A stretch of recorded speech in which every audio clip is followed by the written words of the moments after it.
ಶ್ರೀ ಸಿದ್ಧಾರೂಢ ಕಥಾಮೃತ 21ನೇ ಅಧ್ಯಾಯ. ಶ್ರೀ ಗಣೇಶಾಯ ನಮಃ. ಶ್ರೀ ಸಿದ್ಧಾರೂಢ ಸದ್ಗುರುವೇ ನಮಃ. ಛಂದ.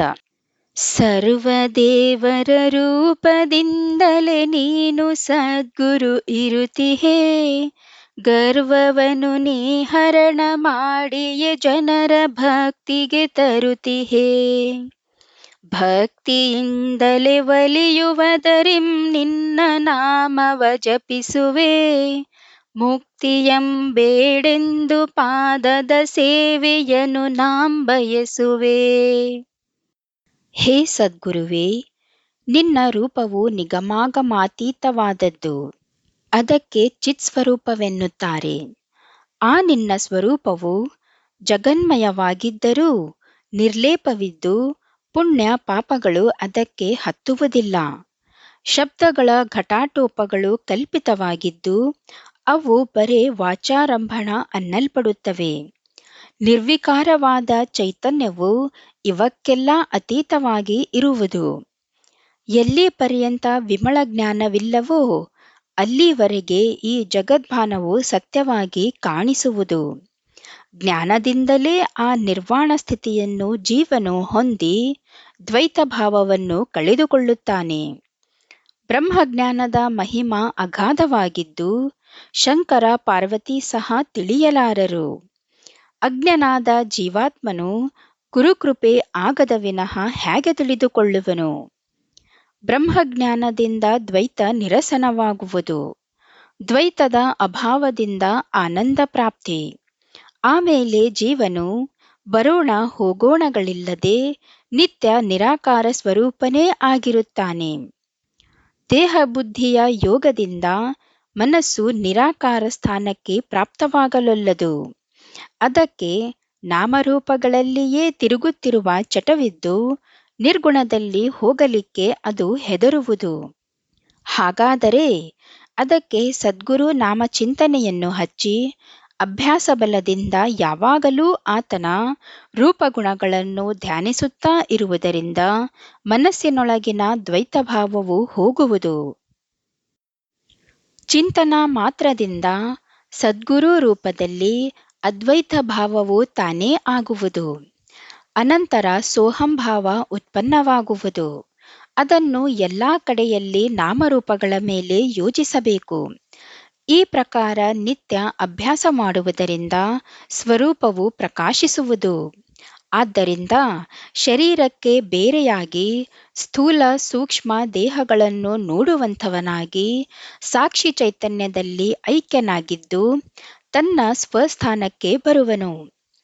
ಆಗ ಹೀಗೆ ಅನ್ನುತ್ತಾರೆ, ನಾನು ನಿತ್ಯ ಇದೇ ಪ್ರಕಾರ ಇರುವಂಥವನು.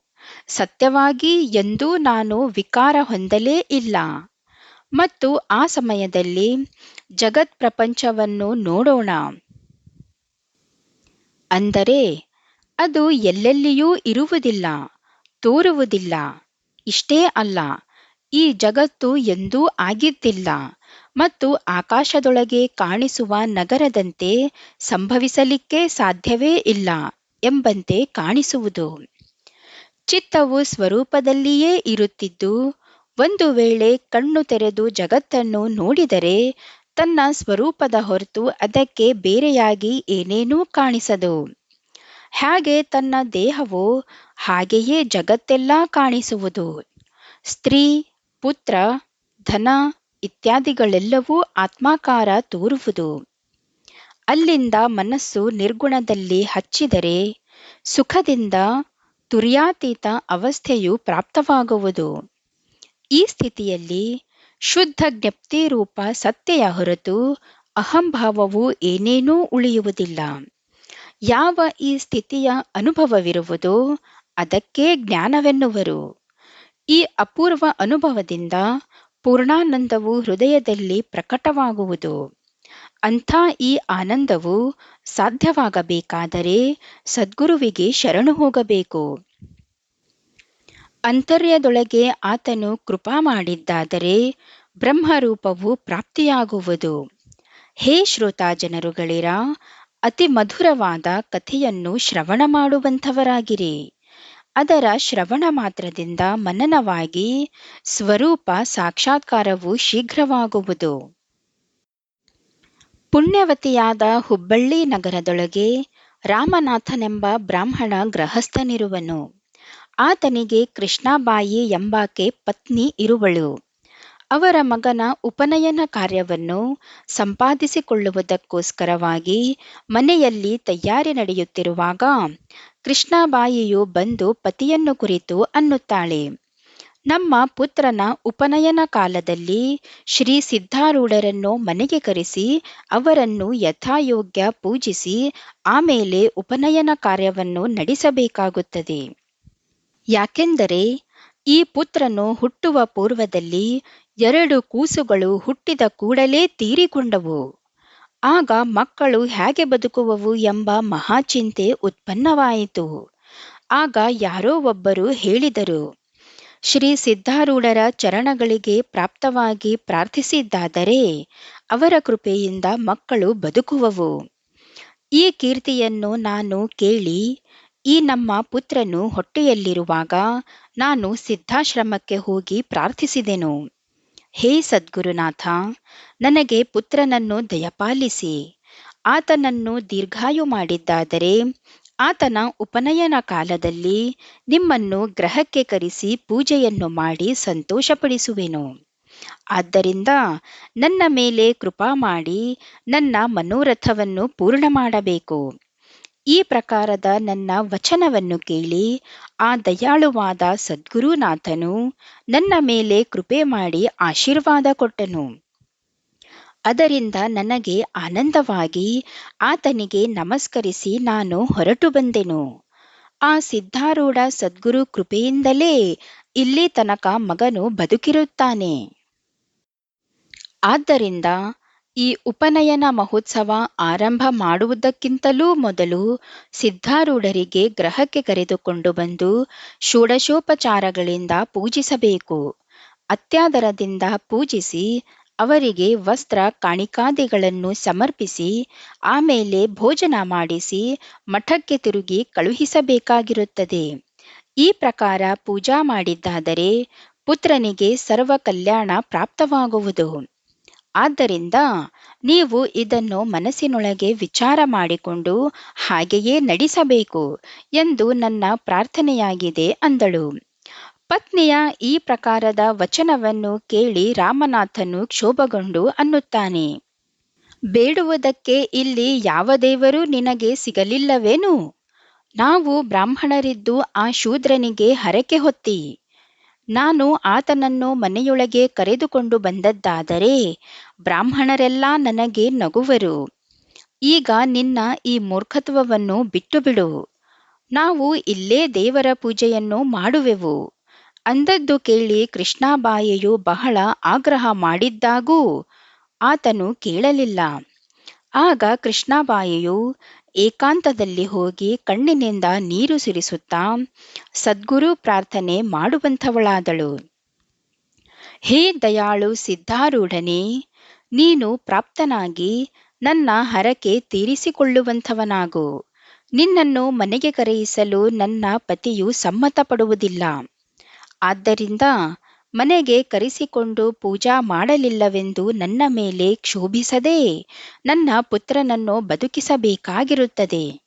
ಕೃಷ್ಣಾಬಾಯಿಯು ಹೀಗನ್ನುತ್ತಾ ಹೃದಯದಲ್ಲಿ ಶ್ರೀ ಸಿದ್ಧಾರೂಢರ ಮೂರ್ತಿಯನ್ನು ಸ್ಮರಿಸುವಂಥವಳಾದಳು.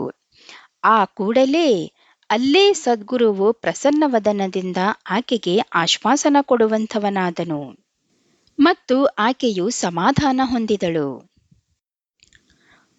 ಉಪನಯನ ಆರಂಭದಲ್ಲಿ ದೇವರ ಪೂಜಾ ಮಾಡಬೇಕೆಂದು ರಾಮನಾಥನು ಪೂಜಾ ಸಾಮಗ್ರಿಗಳನ್ನು ತೆಗೆದುಕೊಂಡು ದೇವರ ಗೃಹಕ್ಕೆ ಪ್ರಾಪ್ತನಾಗಲು ಅಲ್ಲಿ ಒಂದು ಚಮತ್ಕಾರವನ್ನು ಕಂಡನು. ಮಂಟಪದೊಳಗೆ ಎಲ್ಲಿ ಕೃಷ್ಣಮೂರ್ತಿಯಿತ್ತೋ ಅಲ್ಲೇ ಅದು ಆರೂಢ ಮೂರ್ತಿಯಾಗಿ ಕಾಣಿಸುತ್ತಿರುವುದು. ಈ ವೈಚಿತ್ರ್ಯವನ್ನು ಕಂಡು ಆತನು ಭ್ರಮೆ ಹೊಂದಿದನು. ಆಗ ಆತನು ಮನಸ್ಸಿನಲ್ಲಿ ವಿಚಾರಿಸಿದನು, ಇದು ನನ್ನ ಪತ್ನಿಯ ಕೆಲಸವಾಗಿರಬೇಕು. ತನ್ನ ಮನೋರಥವನ್ನು ಪೂರೈಸಿಕೊಳ್ಳುವ ಉದ್ದೇಶವಾಗಿ ಕೃಷ್ಣಮೂರ್ತಿಯನ್ನು ತೆಗೆದು ಆರೂಢ ಮೂರ್ತಿಯನ್ನು ಆಕೆಯು ಸ್ಥಾಪಿಸಿರಬಹುದು ಮತ್ತು ಹೀಗೆ ತನ್ನ ಇಚ್ಛೆಯನ್ನು ಪೂರ್ಣ ಮಾಡಿಕೊಳ್ಳಲಿಕ್ಕೆ ನೋಡುತ್ತಾಳೆ ಎಂದು ಚಿಂತಿಸಿ ಕೃಷ್ಣಾಬಾಯಿಗೆ ಗಟ್ಟಿಯಾಗಿ ಒದರಿದ ಕೂಡಲೇ ಆಕೆಯು ಬಂದಳು.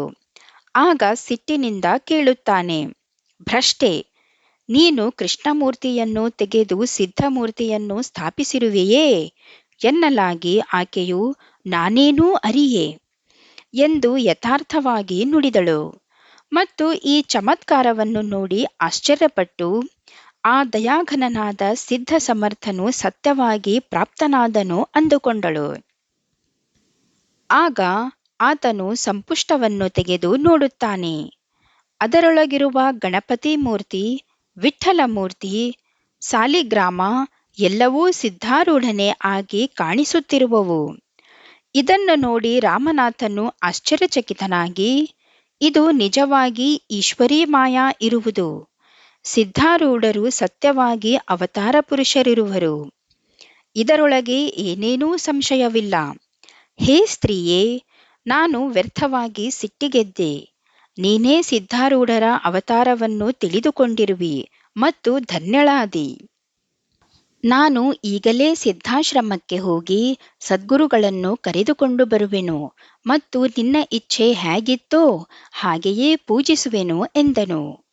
ಈ ಪ್ರಕಾರ ಅಂದು ತನ್ನ ಇಷ್ಟಮಿತ್ರರನ್ನು ಮನೆಗೆ ಕರೆದುಕೊಂಡು ಬಂದು ಎಲ್ಲಾ ದೇವರ ರೂಪದಿಂದ ಸಿದ್ಧಾರೂಢನೇ ಇರುವುದನ್ನು ತೋರಿಸಿ ಅನ್ನುತ್ತಾನೆ, ಸಿದ್ಧಾರೂಢ ಸದ್ಗುರುಗಳ ಸತ್ತ ಎಂಥದ್ದದೆ, ಎಲ್ಲಾ ದೇವರುಗಳಾಗಿ ತಾನೇ ಇದ್ದಾನೆ.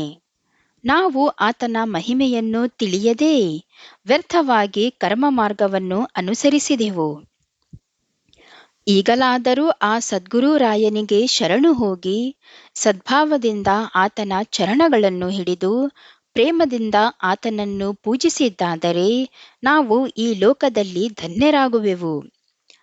ಈ ಪ್ರಕಾರ ಅಂದು ರಾಮನಾಥನು ಸಿದ್ಧಾಶ್ರಮಕ್ಕೆ ಹೋಗಿ ಶ್ರೀ ಸಿದ್ಧಾರೂಢರನ್ನು ಪ್ರಾರ್ಥಿಸಿ ಸ್ವಗ್ರಹಕ್ಕೆ ಕರೆದುಕೊಂಡು ಬರುವಂಥವನಾದನು.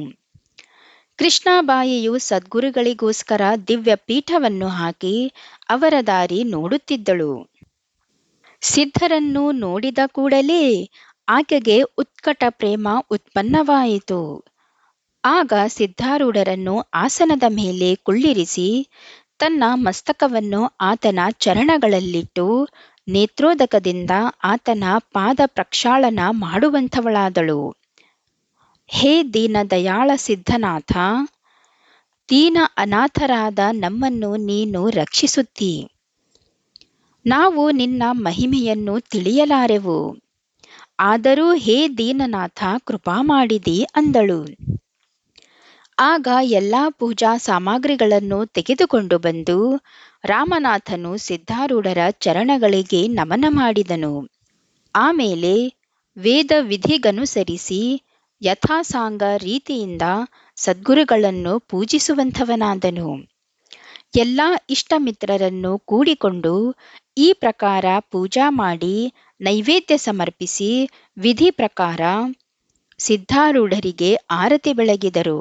ಆಮೇಲೆ ರಾಮನಾಥನು ಸದ್ಗುರುಗಳಿಗೆ ದಕ್ಷಿಣೆ ಮತ್ತು ಒಂದು ದಿವ್ಯ ಶಲ್ಯೆಯನ್ನು ಸಮರ್ಪಿಸಿ ಅವರನ್ನು ಗಾಡಿ ಮೇಲೆ ಕೂಡಿಸಿ ಸಿದ್ಧಾಶ್ರಮಕ್ಕೆ ಮುಟ್ಟಿಸಿ ಬಂದನು. ಚರಿತ್ರ ಕಥೆ ಇಲ್ಲಿಗೇ ಮುಗಿಯಿತು. ಈಗ ಲಕ್ಷ್ಯಾರ್ಥವನ್ನು ಅವಧರಿಸತಕ್ಕದ್ದು. ರಾಮನಾಥನೇ ಕರ್ಮಠ ಜೀವನು. ಅವನ ಪತ್ನಿಯು ಸಮೃದ್ಧಿ. ಸಮೃದ್ಧಿಯು 2 ಸಾರಿ ಜ್ಞಾನಸ್ಫೂರ್ತಿಯನ್ನು ಪ್ರಸವಿಸಿದಳು. ಆದರೆ ಗುರುಕೃಪೆಯಾಗದೇ ಇದ್ದುದರಿಂದ ಕರ್ಮವೆಂಬ ರೋಗವು ಹತ್ತಿ ಸತ್ತು ಹೋದವು. 3ನೇ ಬೋಧಪುತ್ರನನ್ನು ಹಡಿಯುವ ಮೊದಲು ಸದ್ಗುರುವಿಗೆ ಶರಣು ಹೋದಳು. ಸದ್ಗುರುರಾಯನ ಕೃಪೆಯಿಂದ ಬೋಧಪುತ್ರನು ಬದುಕಿದನು. ಆಗ ಸದ್ಗುರುವನ್ನು ಅಂತರ್ಯವೆಂಬ ಮನೆಯಲ್ಲಿ ಕರೆದುಕೊಂಡು ಬರಬೇಕಾಗಿ ಜೀವನಿಗೆ ಸಮೃದ್ಧಿಯು ಪ್ರಾರ್ಥಿಸಿದಳು. ಇದನ್ನು ಕೇಳಿ ಪ್ರವೃತ್ತಿಪರ ಜೀವನು ಸಿಟ್ಟಿಗೆದ್ದು, ನಿವೃತ್ತಿಪರ ಸದ್ಗುರು ನಮಗೆ ವಿಜಾತೀಯನಿರುತ್ತಾನೆ, ಅವನನ್ನು ಒಳಗೆ ತಂದರೆ ನಮ್ಮ ಧರ್ಮ ಮುಳುಗುವುದು ಎಂದು ಗಲಬಲ ಮಾಡಲಿಕ್ಕೆ ಆರಂಭಿಸಿದನು.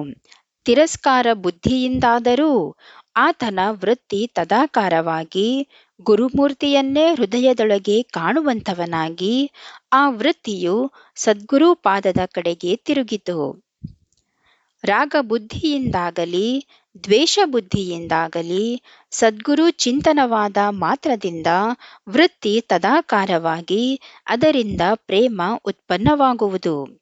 ಗುರುಚರಣಗಳಲ್ಲಿ ಪ್ರೇಮವು ಹುಟ್ಟಿ ಸದ್ಗುರುವನ್ನು ಅಂತರ್ಯದಲ್ಲಿ ಕರೆತಂದು ಪ್ರೇಮ ಭರದಿಂದ ಆತನನ್ನು ಪೂಜಿಸಿ ಜೀವನು ಒಳಹೊರಗೂ ಆನಂದದಿಂದ ಭರಿತನಾದನು. ಬೋಧವು ಹೃದಯದಲ್ಲಿ ಸ್ಥಿರವಾದ ಮೇಲೆ ಚಿತ್ತವು ನಿರ್ಮಲವಾಯಿತು. ಅನಂತರ ಸದ್ಗುರುವಿಗೆ ಭಕ್ತಿಯೆಂಬ ದಕ್ಷಿಣೆ ಮತ್ತು ಪ್ರೇಮವೆಂಬ ಸುಂದರವಾದ ಶಲ್ಯೆಯನ್ನು ಜೀವನು ಅರ್ಪಿಸಿದನು. ಈ ಪ್ರಕಾರ ಸದ್ಗುರುವನ್ನು ಪೂಜಿಸಿದ್ದರಿಂದ ಅಂತರ್ಯದೊಳಗೆ ಸಮಾನ ಜ್ಞಾನವು ಸ್ಥಿರವಾಗಿ ಅಂಥಜ್ಞಾನದಿಂದ ದ್ವೈತಭಾವವು ಪೂರ್ಣವಾಗಿ ಹಾರಿಹೋಗುವುದು. ಈ ಸದ್ಗುರುವಿನ ಚಿಂತನ ಮಾಡಿದರಿಂದ ಅಥವಾ ಈತನ ಚರಿತ್ರ ಪಠಣದಿಂದ ಮನಸ್ಸು ತದಾಕಾರವಾಗಿ ಸರ್ವತ್ರಯದಲ್ಲಿಯೂ ತದ್ರೂಪವೇ ಕಾಣಿಸುವುದು. ಹೇ ಶ್ರೋತಾ ಜನರುಗಳಿರ, ಮುಂದಿನ ಅಧ್ಯಾಯದಲ್ಲಿ ಮಧುರವಾದ ಕಥೆಯನ್ನು ಶ್ರವಣ ಮಾಡುವಂಥವರಾಗಿರಿ. ಅದರ ಶ್ರವಣದಿಂದ ಜಗತ್ರಯದಲ್ಲಿ ಆನಂದ ತುಂಬುವುದು ಎಂಬಲ್ಲಿಗೆ ಶ್ರೀ ಸಿದ್ಧಾರೂಢ ಕಥಾಮೃತದೊಳ್ ಶ್ರವಣ ಮಾತ್ರದಿಂದ ಸರ್ವ ಪಾಪಗಳನ್ನು ಭಸ್ಮ ಮಾಡುವಂತಹ ಈ 21ನೇ ಅಧ್ಯಾಯವನ್ನು ಶಿವದಾಸನು ಶ್ರೀ ಸಿದ್ಧಾರೂಢ ಸದ್ಗುರುಗಳ ಚರಣವಿಂದಗಳಿಗೆ ಸಮರ್ಪಿಸಿರುವನು. ಇಲ್ಲಿಗೆ 21ನೇ ಅಧ್ಯಾಯ ಮುಕ್ತಾಯವಾಯಿತು. ಶ್ರೀ ಜಗದ್ಗುರು ಸಿದ್ಧಾರೂಢ ಸ್ವಾಮಿ ಮಹಾರಾಜ್ ಕಿ ಜೈ. ಶ್ರೀ ಸಿದ್ಧಾರೂಢರ ಕಥಾಮೃತವು ನಿಮಗೆ ಇಷ್ಟವಾದಲ್ಲಿ ಲೈಕ್, ಶೇರ್ ಮತ್ತು ಸಬ್ಸ್ಕ್ರೈಬ್ ಮಾಡಿ. ನಿಮ್ಮ ಅನಿಸಿಕೆಗಳನ್ನು ನಮಗೆ ಕಮೆಂಟ್ ಮೂಲಕ ತಿಳಿಸಿ. ಧನ್ಯವಾದಗಳು.